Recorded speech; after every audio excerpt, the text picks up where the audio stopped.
I know Evelyn likes to begin our meetings by identifying the source material that she'll be sharing. I won't be doing that because the source behind what I'll be sharing is a fictional character who would be the first to refute their existence, let alone anything they reportedly said. As we start this meeting, there are meetings being held all over the world that are at the same time both very similar and different from ours. There are Alcoholics Anonymous meetings, Narcotics Anonymous meetings, Weight Watchers meeting, Anonymous Sexual Addiction meeting, domestic violence meetings. The list goes on and on. All groups of individuals looking into their lives to find a way out of repetitive behavior patterns that cause anguish and pain. They want to free themselves from routine ways of thinking and acting, which they believe are within their control. These meetings are mostly anonymous. People share their personal stories, but their identities are confidential. Our group is similar in that we too are looking into our individual lives, trying to peer through the clouds of imaginary confusion. But our group is different in that our identities are not confidential. I mean, why bother with confidentiality when the identities we so cherish aren't real to begin with? And our group is also different in a more significant way. The goal is different. Now, of course, we all know that there really is no goal, has never been one, and there is no one who strives. But yet, our goal can still said to be different. We're not focused on a particular aspect of our personality or behavior personalities that we want to change. We're attempting to shed our identity in its entirety. We're going for the whole enchilada, trying to disidentify, not from a particular thought stream or behavior pattern. We're trying to break free from being a me. This requires nothing less than a cracking open of our whole entire taken for granted consensual reality, which we believe to be real and true. This particular goal is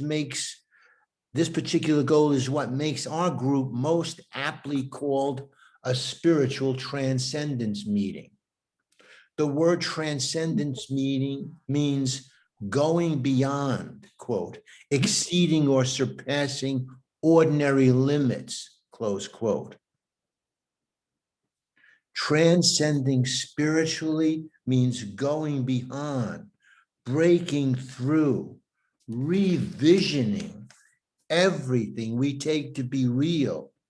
You, me, everything in the external material world, as well as the entirety of our internal reality of thoughts, opinions, beliefs, and conclusions, to see that everything that we can perceive or conceive, to see with blazing clarity that all of it is an illusion.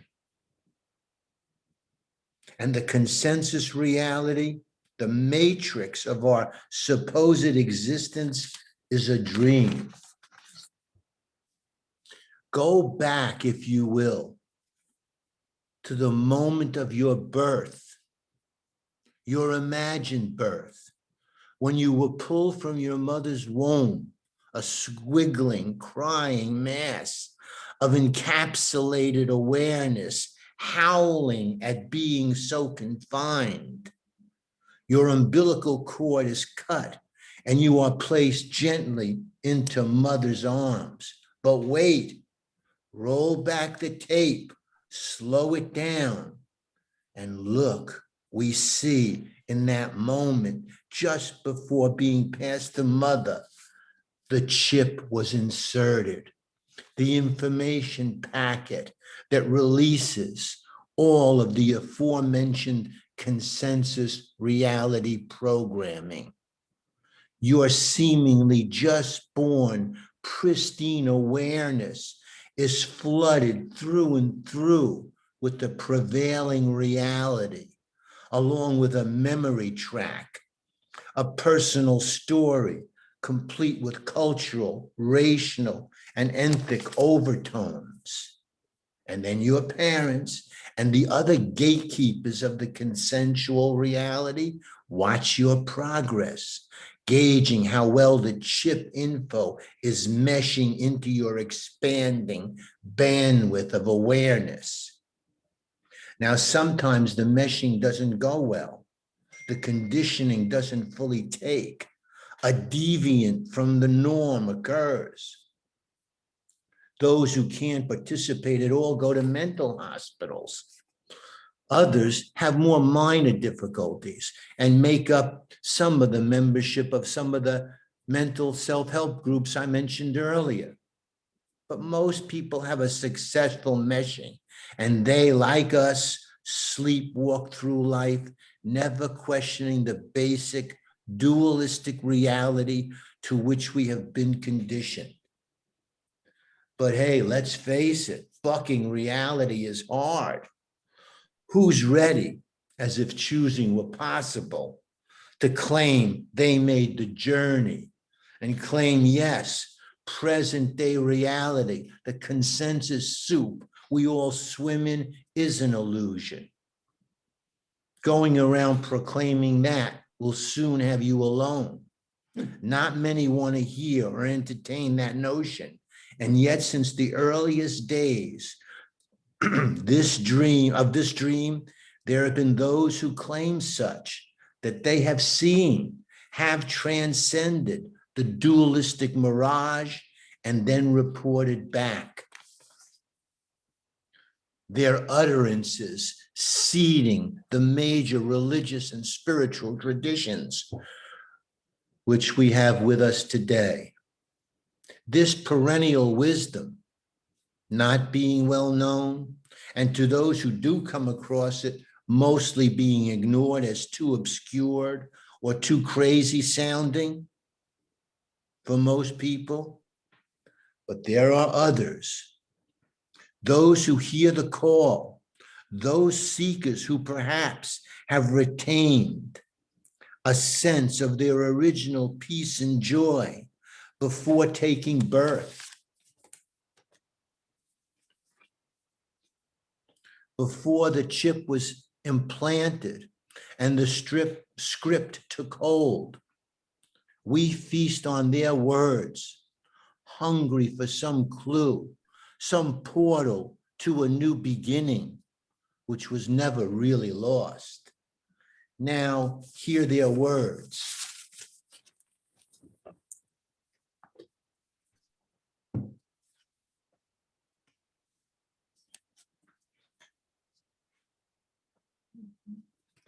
There is only one. There is not ever, in any sense, many, or even two. All perception of distinction and separation, of duality, and therefore what is known as physical reality, is a mind-created illusion of the nature of a dream. What you think you are, a separate individual entity, is part of this illusion. You are not the doer of any action or the thinker of any thought. Events happen, but there is no doer. All there is consciousness. That is what you truly are. This understanding is not of this human condition. It comes from outside. It is completely other than or prior to all of human experience and comprehending. But of course, as such, it is inherently incomprehensible. Since it arises outside of human thought and experience, it cannot be put into, limited to, or captured by human concepts and words. While it can be learned, it cannot be taught. While it can in itself be unseen, apperceived, or if you will, intuited, it cannot be directly talked about, or even for that matter, thought of in linguistically structured thoughts or ideas or concepts. Does exist, cannot be expressed.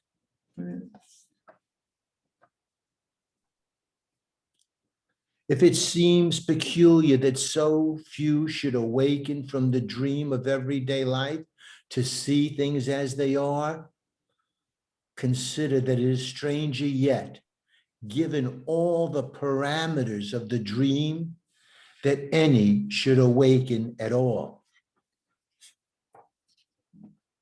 But this is silliness. There is no ego, no trap. This too is illusion, thin as a summer morning mist on a hayfield.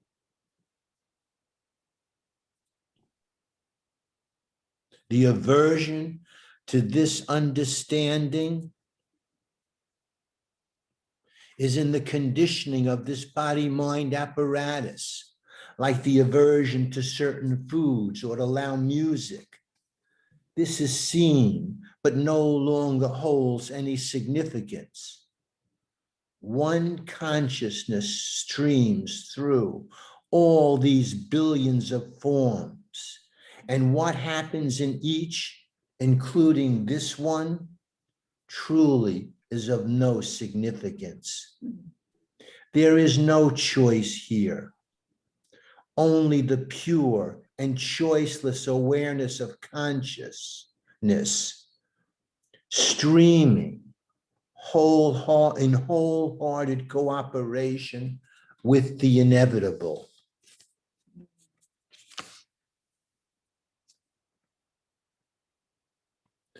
Then, seemingly by an act of grace, there is that snap, that pop, that instantaneous out of time in which it is obvious that there is a simple watching of what I had thought was me. Not just the body, but all of it. The so-called body, mind, soul, personality, spirit. And realizing instantly that there is none such. There is nobody home.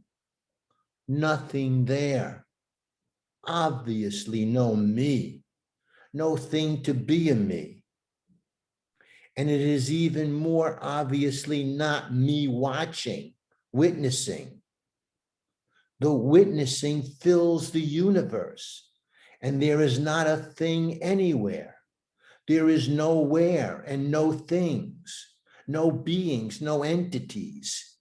There is only thisness, awareness, and that is what I is. Call it a shift of perception, a very neat phrase, but sweet mother, not seeing differently or seeing different things, but no seer to see. And as near as can be said, the perception now is not as from this body-mind thing.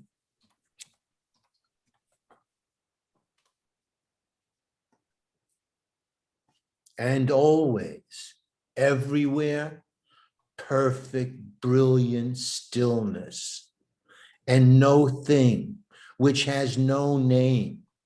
Love and compassion and bliss are pathetic shadows. Perfect, brilliant stillness outpouring constantly, seen now as always, not as from this body-mind thing.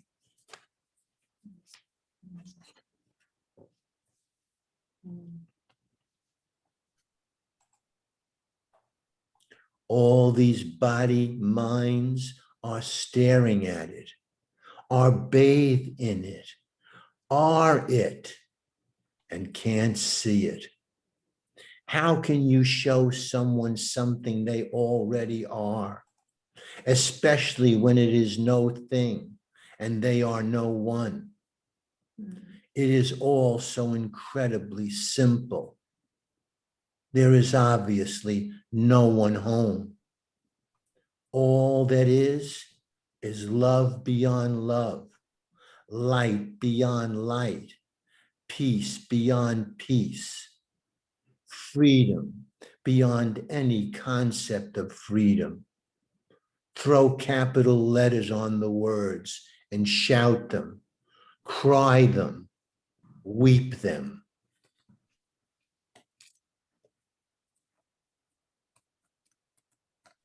When there is a ceasing of the misperceiving of the illusion as real, there is a sudden, complete, irrevocable seeing that there exists not a separate person, but only an appearance in the play of consciousness, which functions in that play or dream as a so-called human body-mind organism. The organism is an appearance only, existing as an illusory, dreamlike construct within that which is beyond or prior to this illusion. That which is, can be referred to from within the illusion as consciousness or presence or all that is, or even perhaps with some qualification as God.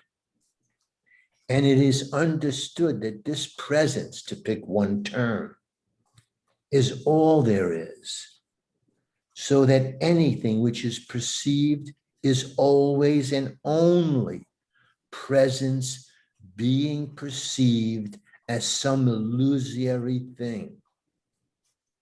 This presence is what streams or flows, to use the image, through the body-mind apparatus, animating it, rendering it conscious, so conscious that it actually thinks, as most others like it also think, that it is an individual, autonomous entity, a separate being which is conscious. But it is not. That's the illusion. There are no separate beings. There is nobody home. There is always only presence through streaming through these apparent forms, thus creating this illusion. Me, myself, does not actually exist except as a mistaken idea, a misguided and totally conceptual and never real separating off of consciousness into an illusory separate self. And what is realized is that this consciousness, presence, all that is what I truly is.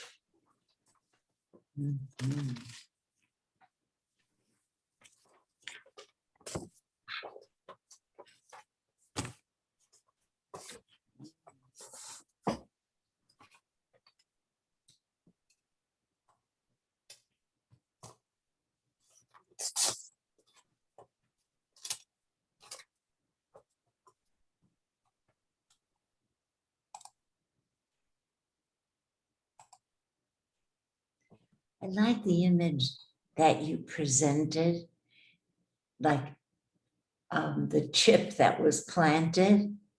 That's very interesting because it's like you're saying that there's birth or seeming birth, Seeming birth. and that seeming birth is just a flood of awareness, and then with that thing you created about the chip, it's like that's the programming, that's the conditioning, and it's consensual. It's a consensual reality. So in a way, even though our conditioning is different because of our different cultures, we're all conditioned by this consensual reality. Yes. Mm-hmm. I had another thought experiment, if you will, come to mind. So I'm lying in the hospital bed, waiting to get the news. I've been sick for months, and it looked very serious. The door opens and the doctor approaches. He says to me, "You're a lucky fellow. You're not sick and you're not going to die. It's nothing serious. We'll take care of it." And he leaves. I lie back flooded with relief and happiness. I'm going to live now like I never lived before. I'm going to immediately go on a very big vacation. I'm going to take the whole family. But then I realized that I've been out of work for the last 3 months, and I can't afford to take a trip like that. And the family that I want to take with me is full of fights and divisiveness and don't get along. And there's a lot of other issues that start to come into my awareness. So even though now I'm not going to die, I'm still back to being my pre-morbid, miserable self. The door opens again. Another fellow walks in and says, "So you're back to your miserable old self, right? The fears and insecurities are there. How would you like to be rid of all that?" I say, "Yes, I would like to be rid of all that." And he says, "Close your eyes and come with me." And I close my eyes. And then when I open them again, I'm fully aware, but I'm not there. My awareness is no longer in a body. All I see, all the imaginary eye sees, is a white snowy field. And somehow I intuit that awareness is immanent in that field, that it's full of it, that awareness is what is. But then he says, "Look, I'll give you a concrete example because I know you're probably a little disoriented." And he points me to a fountain where the water is bubbling up and says, "Look at those bubbles and watch where they go. They're bubbles of this awareness." And I look and the bubbles come up and they stream up. And then I see that as they disperse, they create the whole external reality that I just departed from. Me, the hospital bed, the city I was in, the country, the states, the world, the universe, and the galaxies beyond. It's all in that bubble. And I look back and I see, oh, I mistakenly took myself to be one of those little bubbles coming out of that faucet. But there is no faucet and there's no bubble. There's just unadulterated, perfect, brilliant streaming, outpouring of awareness.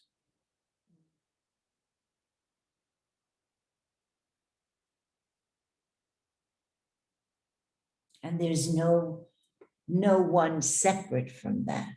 No one separate from it.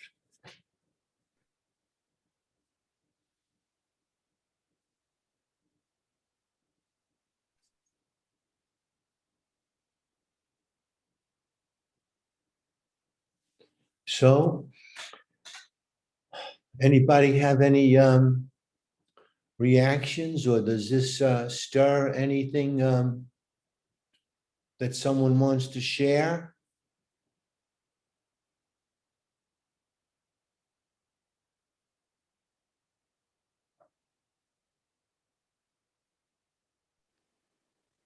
Well, it's certainly a clearer way to look at things that are so maybe philosophical, and that this is kind of giving almost a real example of an experiential piece to the non-duality. Mhm. So I think I might have to listen to this again.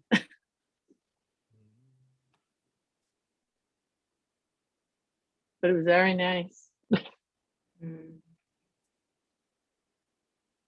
I love this feeling of, I don't know, it's kind of a lot of different parts to it, but there's a joyfulness and a freedom and an exhilaration to the whole way you've talked about this and approached this. And I think, and I don't want to diminish it by using words, but it's the best way I have of communicating this now. But this use of imagination, creativity, what's that word? Discernment, creative expression Mm. that is so elevating to us. I think I don't know. I think Bernadette was responding to that. I certainly felt that as well. I think probably most of us had a sense of that. And I think that's very interesting, that our natural response to that infusion of sort of creativity and discernment and expressiveness that you've sort of gifted us with this evening. I think it's very telling, the way we innately respond to that, as sort of a method that can be used for our understanding, our liberation, Mm. and our moksha, or whatever word that Mhm. is. Mhm. Mm. So thank you, Paul. That was really brilliant. I really loved Thank it. you. And your use of the word innately, Chip, it, I was trying to get that somehow, those of us who are seekers and pay attention to this stuff, who are attracted to it, are somehow innately, I don't even know if that word does justice, but somehow we're responding to some sense of ourselves, like they say, that our birthright is happiness. We want our natural self, so to speak, is at peace, is not troubled. And we have some distant remembrance of that, and we want to get back to it. That's why these words don't seem preposterous to us. They seem to have a truth that we recognize. Correct. A truth that we Right. recognize. Right. Yep, I agree. That's right. The pre-chip insertion truth, right? Right? It was very freeing Yeah. and like almost like able to take all the responsibility that we have in life and like peel it away right. so that you can just be free. Like when you're in the hospital and you get this news you're okay, and then you start worrying, and then all of a sudden you close your eyes into the whiteness and into the like shedding all of the worries and responsibilities that we have, that we're socialized with. All the shoulds are gone. Yeah. Mm-hmm. So it was very freeing. Mm-hmm. Mhm. Mm-hmm. The tyranny of the shoulds. Mm. Mm. Yeah, that was great. I thought that was wonderful. It's a great way of summing up really what, Krishnamurti in many, many books and Mr. Gadata and the rest of these guys, they try to sum up and, Yes. it's very hard for, I mean, we've all probably listened a lot and read a lot, so we understand a great deal of what is being said. Right. But I can recall back when I was starting out, I had no idea, none whatsoever, that this thing that I call Hugo is, well, it's a bunch of thoughts. Mm. And it took me a long time with the help of understanding how that thought mechanism works through the brain. Mhm. And I think that that's helped me to initially accept, and now I can't refute that I'm not who I think I am. Mhm. I mean, there's just no way of me really giving any credence to I am Yugo Opala. That's just Mhm. it's just an idea that comes up, and uh, the notion every time we stumble upon it, I read upon it, of this conditioning Mm. that when you're born, that the chip goes in when you pop the womb, or maybe it's just about getting out of the womb, stick it in your toe, the first thing out or whatever. And the other part of it is that up to a certain point, you're not responsible for that. You have no input at all in that chip. And it's different for different people, how long that lasts. For me, it was probably up to the age of 40, maybe longer. To some, it might be a different age, but I think that responsibility begins once you get an awareness or you get an inkling that this thing is not who you think you are. Right. That's when you can take the responsibility. Yeah, I think that's what's important to get here, that the conditioning is all attached to an ego, but Right. that's an illusion also. He says here, uh, there is no ego. We're not in any trap. This too is illusion, thin as a summer morning mist on a hayfield. The aversion to this understanding is there in the conditioning of this body-mind apparatus, like the aversion to certain foods or to loud music. This is seen, but it no longer holds any significance. I see that there's an aversion, but it's irrelevant. One consciousness streams through all these billions of forms. And what happens in each, including this one, truly is of no significance.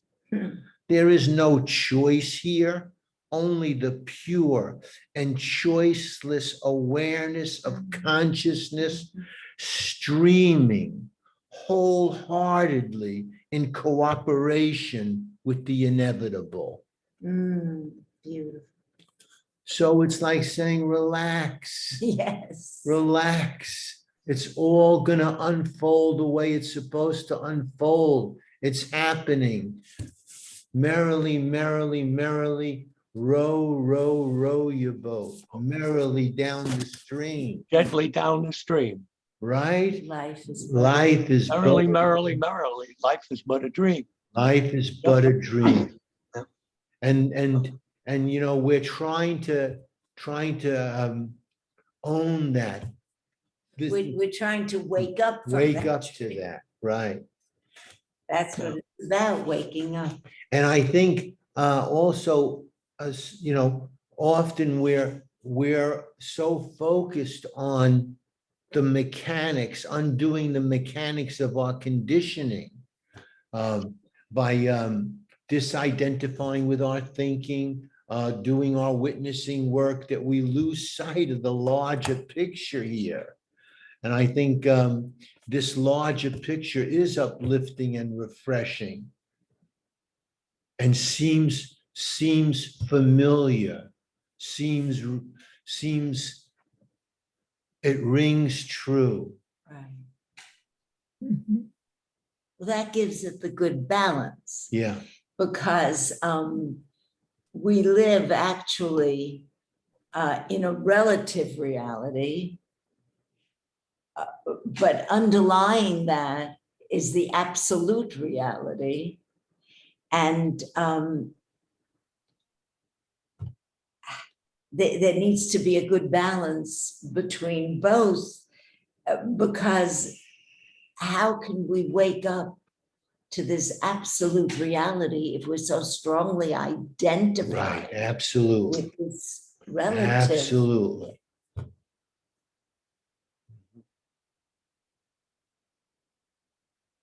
Yes, there was a freeing in what you presented tonight. Definitely, yes.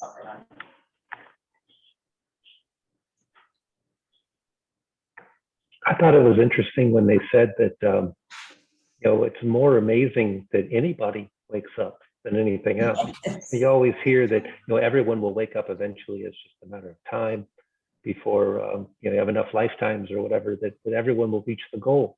But I'd never heard anyone say how amazing it is that anyone reaches the goal. I think that's a good point. Right. You know, while I was working on this, I happened to see a story in the Times this week. I think his first name is David, but I'm not sure. I know his last name is Chalmers. Oh, yeah. He's a very eminent physicist, and he was, I think he may have a new book out, but he says that he believes that there could be, well, first he points out that virtual reality, research into and the practicing of different vehicles of virtual reality is growing exponentially in the culture. We all partake of virtual reality, just like now we're doing a Zoom. It's a virtual reality. And people spend countless hours playing video games. I buy my 9-year-old grandson figures of this game that he likes, Roblox. They're little figures that you can get and, make a farm scene or a city scene or whatever, just like toys that I would be familiar with from my previous grandchildren would play with and that I might remember playing with. However, this toy is a little different for the modern age because not only can you play it on your tabletop, you can go on your computer and play it on a platform. And millions of kids do just that. They use these characters to create virtual realities. And I think they're in touch with one another. And they make towns and villages. I think all too often, as 9-year-old boys are prone to do, they have gun battles and wars raging in the villages. But nonetheless, there are these self-created villages. And Chalmers was saying that he believes more and more people are going to spend more and more hours in virtual reality. They may even get to prefer being in their virtual reality than they're in their everyday real reality. You put on those Oculus goggles or whatever they are, and you enter an entirely different world. I remember a couple of years ago that the New York Times, when you got the newspaper, once a week would put in these glasses that you could put on and immerse yourself in a story that they were reporting on. And it was the time of when that journalist in Paris was killed by a terrorist, Charlie Hebdo, what was his name? And there was a great mourning, and I put on these glasses, and I was literally there in Paris at a fountain where other people were placing wreaths of flowers And I felt myself to be right there in that reality. So Chalmers makes all these points while saying, as a research scientist, as a physicist, he thinks there's a good 25% chance that you, me, Florida, New York, the United States, the globe, the world, everything, we're just a video game of somebody else, a virtual reality of someone in another galaxy far away. So there's a thought that can also put things in perspective. Is that imagination at work? Well, it could be imagination at work, yes, and who knows, there are some people who'd say we're just part of an alternative reality. But none of this is separate from awareness. None of it is So it separate. doesn't matter. Right. It's just other appearances. That's- None of it separate from awareness. If the function of the brain rests on memory, then, all these ideas that come up are related to the past, not necessarily something new. So maybe, I don't know, scientists, they have their way of thinking. They use mathematics, which more or less takes the ego out of influencing their decision. But, I have a little different perspective on that. I had the opportunity of growing up in the foothills of the Alps until about the age of 5 or 6 or so.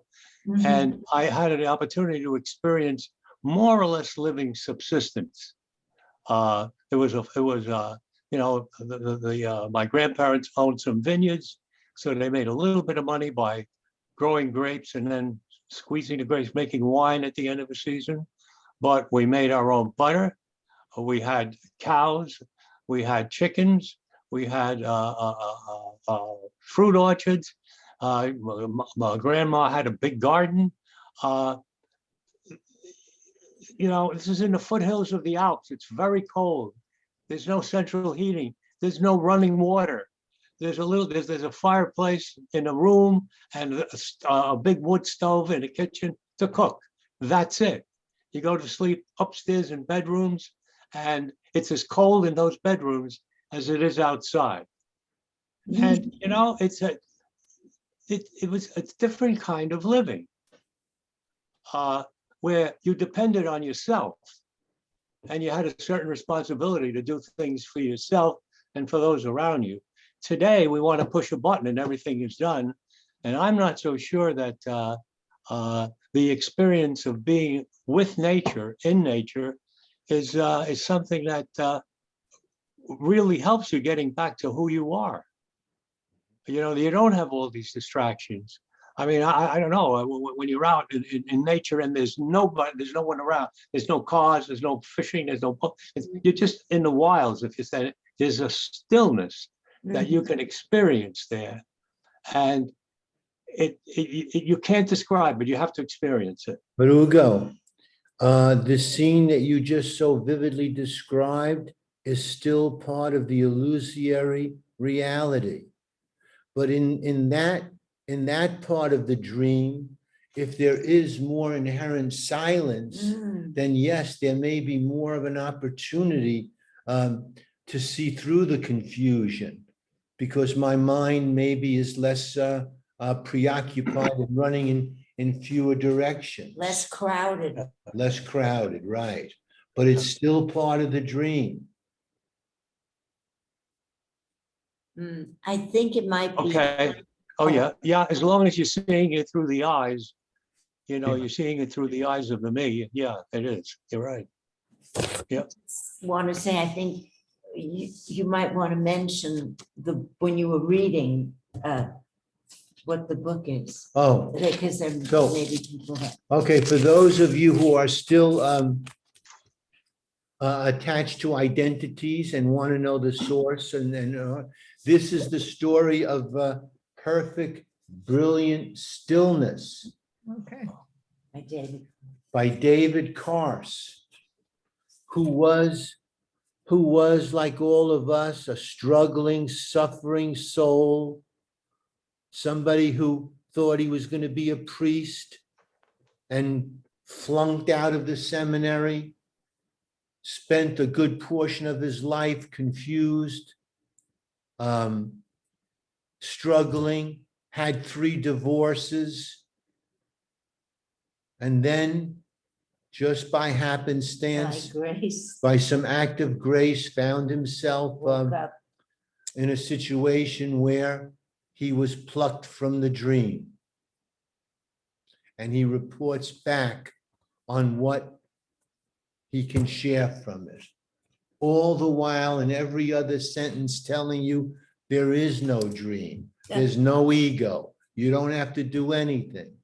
But on the other hand, there's witnessing and there is seeing. And so this is how he tries to offer some clues to cut through the confusion.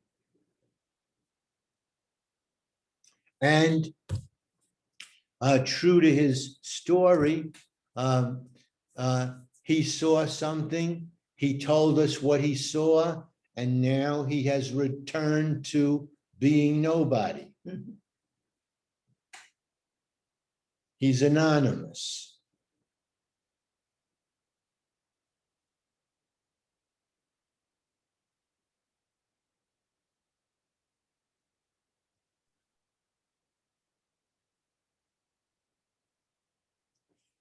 There's a certain openness that one has that allows us to be receptive to that which we're not familiar with and which doesn't even on some level make sense to us, Right. right? So I think it's really important, if we can, to keep that openness, you know, not to shrink down into this, the safety of an imagined me. Mhm.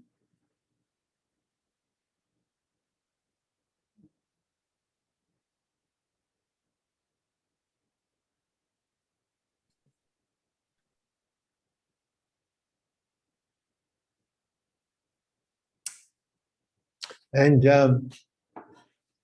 I have to say, it's kind of fun to walk down the street or to sit around looking at the rooms of your house, just while you're doing your everyday normal life, and just entertain for a minute the thought that it's all a dream. On some level, it's all just unfolding, and I'm just along for the ride. Who's I am? Well, you know, the language gets in the way. We have to use a dualistic language, but that it's unfolding. There's an unfolding. Well, it's like he said, an Yeah. outpouring Yes, of perfect, brilliant stillness that's manifesting. that's manifesting everything we see. That's behind the manifestation. That's fun to do. Well, that's pointing you back to your true nature. Right.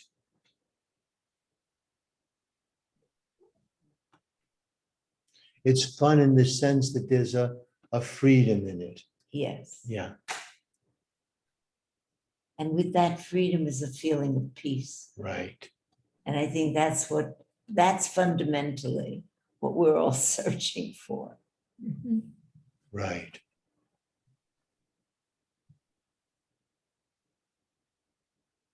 I'm not going to notice that a black cat just passed the screen. I think it's great. Yeah, there it is. Oh, I think it's Who is that cat? That's Malie. Who? Marie, Malie. Millie. Millie. Yeah. Millie. Yeah. Beautiful. She comes to all the meetings. I right? know. Oh, good. Extremely non-dual. That's right. Beautiful. Well, I think part of it is, just for me anyhow, like you're talking about, I get a big I don't know, kick out of when I'm in bed, looking at a corner, or you look at the ceiling and you look at the walls opposite, they all have a slightly different shade, you know, and they form a shadow, and it's just a beautiful shape. And then I can look out the window and see stuff, but the point I'm trying to make is that I can see that when I stop the chatter. Yes. When the chatter stops, I think that's when you're getting as close as you can get to what you're talking about. Yes, Right. yes, Because then there's no thought. There are no problems. right. I mean, and I've been dealing with that word. That's becoming huge and getting the understanding of what this duality is causing me. That where that chip is implanted, that's a problem. Mhm. And we grow up, everything is a problem. But when I'm beginning to see and really understand that I'm making the problem, the other guy, you know, is making something a problem. There are no problems. That's right. And I mean, I'm really working on that. You know, I create a problem. Mhm, I mhm. create the problem. And the teachings are that if you can see what you call a problem without any distortion, then there is no problem, because there's an answer for it. There's a remedy for it. And you don't, there's only one, there's no choice in it. Mhm. A choice in the matter. You know, you'll be able to see what the reality is, and that'll present its own solution. So that, you know, I'm just mouthing off. What the hell? I was inspired by Okay, good, good. Inspired, good. Well, thanks for listening, everyone. Thanks for Yes. Thank sharing. you. you. Thank Thank you, you. Paul. Okay, and we'll Yeah. look forward to meeting next week. Wonderful. Okay. Thank you. Bye-bye. Thank you very much. Bye-bye, everybody. Bye. Buonasera. Bye-bye. Buonasera a tutti, eh? Andiamo ragazzi, andiamo.